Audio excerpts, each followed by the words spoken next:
उसके लिए टेंशन काम है ना। प्लीज रास्ता खोल दे प्लीज। जिंदाबाद जिंदाबाद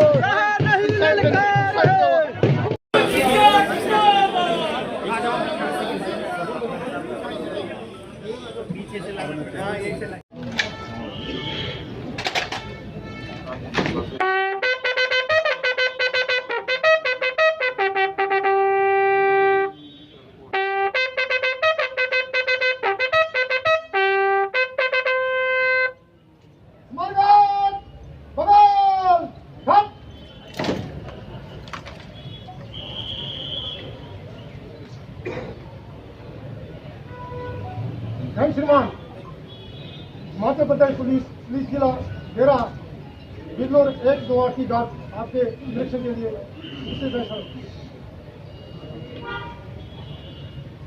जय श्रीमान।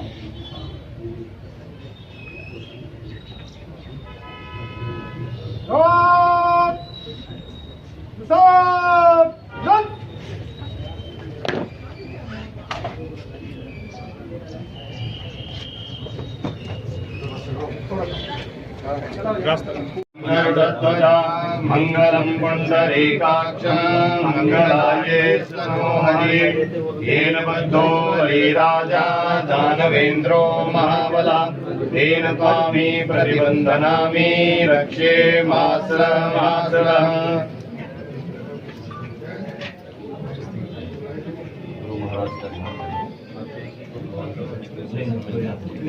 ओम हरि ओम स्वस्ति नामिन्द्रो वेदस्रवास्तेनागुख्या विश्ववेदाः स्वस्ति नस्तारक्षो हरिष्ठनेमि स्वस्ति नो बृहस्पतिर्दधातु ॐ पायाः पृथिव्यां पायो खलेशो पायो दिव्यन्तरिक्षे पायो दाः। और उसके ऊपर सारे हमने जो रोड लेवल है ना सर, उस रोड लेवल से हम 2 मीटर ऊपर जाके बिल्डिंग बना रहे हैं और नीचे सारी पार्किंग बना रहे हैं और बिल्डिंग में।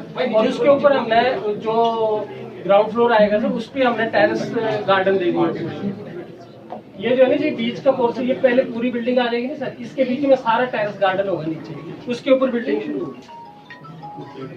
इस तरह 3 ब्लॉक बनाए हमने, 4 ब्लॉक बनाए ना सर, एक first block, second, third and fourth. जो फर्स्ट ब्लॉक है ना सर, हाँ जी रूम सर, रूम इसमें से रिक्वायरमेंट आई थी ना सर, उसी हिसाब से फर्स्ट में सर हमने एडीसी ऑफिस और एसपी ऑफिस रखा हुआ है, अलग अलग साइज रिक्वायरमेंट के साथ। एडीसी ये वाला विंग जो है ये पीडब्ल्यूडी का है सर, ये वाला विंग इलेक्ट्रिकल का है और ये वाला विंग जो है एसपी ऑफिस है। और इसके एसपी ऑफिस के टॉप पे जाके हमारा एससी आईपीएच है, क्योंकि इनका एक्सन और एसडीओ का ऑफिस है। तो यहाँ बाकी पीडब्ल्यूडी का एसडीओ, एक्सन और एससी ये सर है 24 के आसपास है। नहीं पर 24 में इतना क्या ज्यादा अकोमोडेशन रखो ना फ्यूचर के एक्सपेंशन फ्यूचर के लिए सर 1 फ्लोर हमें नहीं 2-3 फ्लोर रखो ना उसमें। आप इसको ना 7 स्टोरी करो, ट्रैवल करना है। इसकी जो पिलर स्ट्रेंथ है वो 7 स्टोरी करो।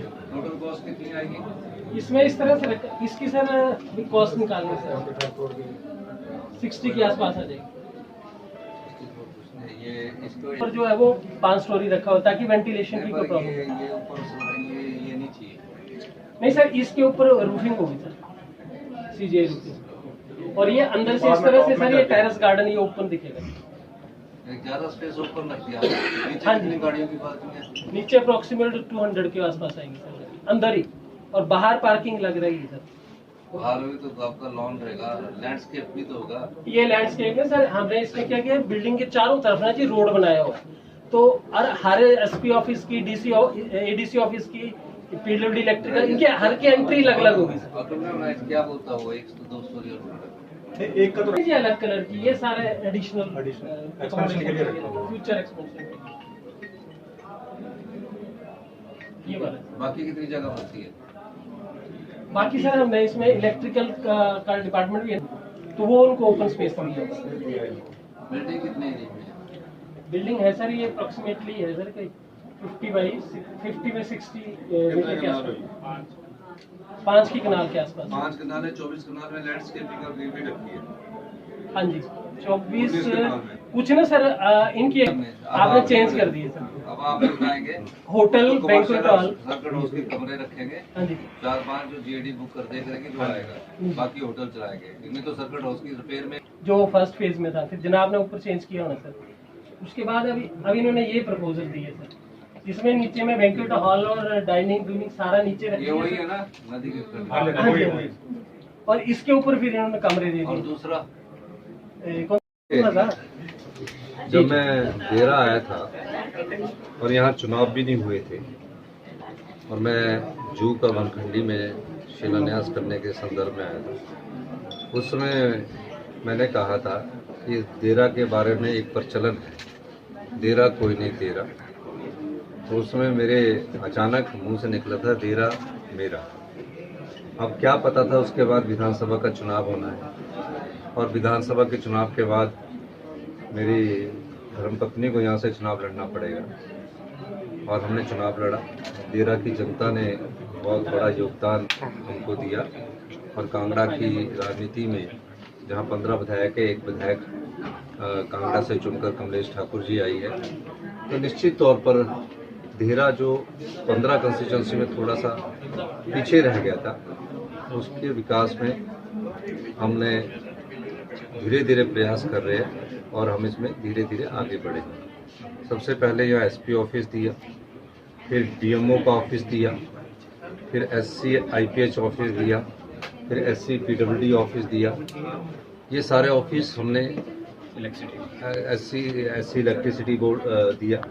ये सारे ऑफिस यहाँ खोल दिए गए हैं और इनमें पोस्टें भी सैंक्शन कर दी गई हैं। और अभी जू के लिए पानी के लिए 5-4.5 करोड़ रुपये स्वीकृत किया।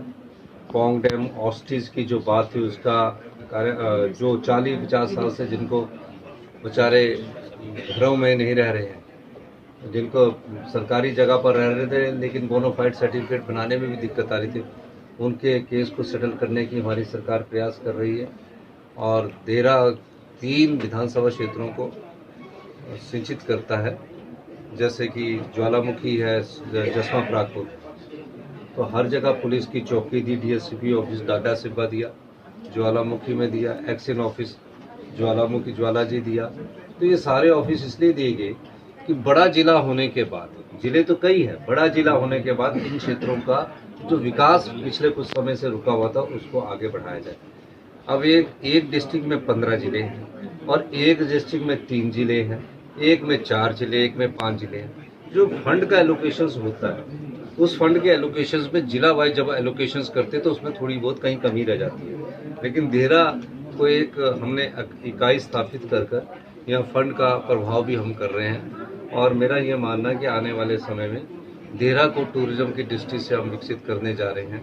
देरा में और पोंग में जहाँ पानी होगा वहाँ शिकारा भी चलाएंगे, हाउस बोट्स भी चलाएंगे, जेट स्की भी चलाएंगे और क्रूज भी चलाएंगे पूरे कांगड़ा क्षेत्र में, क्योंकि मैंने पहले कहा था कि कांगड़ा को टूरिज्म कैपिटल के रूप में हम विकसित कर रहे हैं। इस दिशा में भी हम काम कर रहे हैं और देरा में जल्दी ही एक अच्छा सा होटल भी हम यहाँ बनाने जा रहे हैं, जिसके लिए अधिक से अधिक हम पैसा स्वीकृत करने की कोशिश करेंगे और जो भी देरा के विकास में हो सकेगा। पिछले दिनों में देरा गडकरी जी से मिला था, तो नैनीताल से रानीताल से लेकर ये मुबारकपुर तक 4 लेन की बात की थी, उसकी कंसल्टेंसी उन्होंने अपॉइंट कर दी थी। पिछली बार भी मेरी उससे बात हुई थी। और देरा में जो पुल है, अभी मैंने ज्वाली में एक 66 करोड़ रुपए का पुल का भी स्वीकृति दी है और एक और पुल इन्होंने बताया है मुझे, जिसका अगले साल हम सेतु समुद्र में उसका स्वीकृति दे देंगे। और ये जो पुल की स्वीकृति मिलती है, ये जो हमारे टैक्सेस का पैसा था उसके द्वारा मिलती है, ये भी मैं आपको कहना चाहता हूँ। तो निश्चित तौर पर यहाँ अभी मेरे स्टाफ भी बैठेगा और इस ऑफिस के द्वारा लोगों के कार्य भी होंगे। तो अभी आपसे पता लग रहा है, तो ये हमारे शिक्षा मंत्री जी इसको देखेंगे, जब मेरे पास बात आएगी तो मंत्रियों के साथ मीटिंग है, मंडे मीटिंग भी है ट्यूसडे को भी सेक्रेटरीज और मंत्रीज की मीटिंग है, तो मंत्री जी जो हमें सुझाव देते हैं, तो अभी बजट की तैयारी हम करना चाहते हैं, क्योंकि बजट की बहुत बड़ी बुक्स बन जाती है, कई सालों से बुक्स का चल रहा है, तो 40-50 साल से वो व्यवस्था चल रही है, हम उसमें भी व्यवस्था परिवर्तन करके आगे बढ़ना चाहते हैं। एलोकेशंस ऑफ फंड्स को रैशनलाइजेशन करना चाहते हैं, जो फंड है सही दिशा में बढ़े, और जो इनकम्प्लीट बिल्डिंग है पूरे स्टेट में, किसी का 70% काम हो गया, किसी का 80% काम हो गया, लेकिन चल कब से रही है? 10 साल से। कॉस्ट एस्केलेशन उसकी 10 साल से, इन सब को स्टडी कर रहे हैं और मूलभूत परिवर्तन हम सब दिशा में कर रहे हैं। हमने अभी एक्साइज में, बिजली में भी हम परिवर्तन करने जा रहे हैं, पीडब्ल्यूडी में भी हम मूलभूत परिवर्तन कर रहे हैं, सब जगह मूलभूत परिवर्तन कर रहे हैं, क्योंकि व्यवस्था परिवर्तन से ही आत्मनिर्भर हिमाचल की ओर बढ़ा जाएगा। तो जो इन्वेस्टमेंट हमारी ड्रेन होती है, इन्वेस्टमेंट ड्रेन का मतलब है कि हम सब्सिडीज दे देते हैं लोगों, इंस्टीट्यूशन तो खोल दिया, लेकिन हेल्थ की इंस्टीट्यूशन की क्वालिटी अच्छी नहीं है। एजुकेशन भी हम कॉलेज खोल देते हैं, लेकिन वहाँ टीचर उपलब्ध नहीं है, तो एजुकेशन की क्वालिटी भी अच्छी होनी चाहिए। आज गुणात्मक शिक्षा में 21वें स्थान पर पहुँच गए हैं। तो मैं कई बार बोलता हूँ कि हमें पहले 75 लाख की जनसंख्या को हमें अच्छी तरह से क्वालिटी देनी है, हेल्थ को इम्प्रूव करना है, एजुकेशन को इम्प्रूवमेंट करना है, और इसमें सभी वर्गों का समर्थन चाहिए, समाज के सभी वर्गों का समर्थन हमें मिल भी रहा है। उसके बाद हमने तब से हमने फाइनेंशियल क्राइसिस स्टेट होता तो क्या 1 महीने में 2 पे मिलती है, डीए मिलता? ऐसा क्या हो गया कि 1 महीने में हमने 2 पे भी दे दी, डीए भी दे दी? फाइनेंशियल प्रूडेंस के साथ आगे बढ़ना पड़ता है, फाइनेंशियल फिस्कल डिसिप्लिन के साथ आगे बढ़ना पड़ता है। अब होता क्या है कि 3 करोड़ रुपए की हम जो 2000 करोड़ रुपए का लोन लेते हैं, उसमें 3 करोड़ रुपए का इंटरेस्ट हम आरबीआई को देते हैं, तो साल का 36 करोड़ रुपए चला गया। उसको डिसिप्लिन करने के लिए कई बार बदलाव करने पड़ते हैं। किसी ने ये नहीं कहा कि 4 दिन पहले हमने पे दे दी, जब 4 दिन बाद पे दी तो पूरे हिंदुस्तान के नेशनल मीडिया में चला और सब मीडिया वाले चला रहे थे। आज कोई नहीं कह रहा। आज ये जरूर है कि एक अखबार में, इकोनॉमिक्स टाइम्स में लिखा है कि हिमाचल में 1 महीने में 2 पे मिली, डीए मिला, और जो हमारे डीए का था, इन 75 साल से ऊपर की सभी एरियर कंप्लीट कर दिए गए। क्लास 4th एम्प्लॉयज को 20,000 रुपए का एरियर दे दिया गया। जब हमने सत्ता संभाली थी तो 85,000 करोड़ रुपए का कर्ज था और 10,000 करोड़ की लाइबिलिटीज थी।